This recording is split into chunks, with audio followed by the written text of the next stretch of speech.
ራሳችንን ገምግመው። እሳትና ሰይፉን ተውትና ዛሬ ዘረኝነቱ ያላጠፋው ሰው አለ ወይ? እሱ እኮ ጣዖት ነው። ገንዘብ መውደዱ ያላጠፋው ሰው አለ ወይ? እሱ እኮ ጣዖት ነው። አድመኝነት ያላጠፋው ሰው አለ ወይ? እሱ እኮ ጣዖት ነው። ከጣዖትን በላይ ነው እኮ። ከቤቱ የወጡት ሰዎች አንድ ጊዜ ወጥተዋል። በቤቱ ያሉ ከሃዲያን ግን ያሳዝናሉ። በቤቱ ውስጥ ሆኖ ከሃዲ መሆን፣ ከእግዚአብሔር ቤት እቅፍ ሆኖ መንግሥተ ሰማያትን ማጣት ያሳዝናል።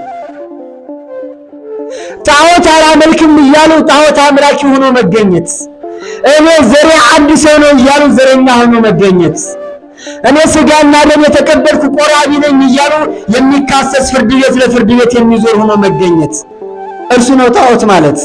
ጣዖት እርሱ ነው። ከእርሱ እንውጣ። ከዚህ ስንወጣ እግዚአብሔር አምላክ ጽናትን ይሰጠናል። የዛሬው ሰማዕትነት ምንድን ነው ካላችሁ፣ እነሱ ሰማዕት ሆነው አልፈዋል፣ በሰይፉ በእሳቱ መካከል አልፎ።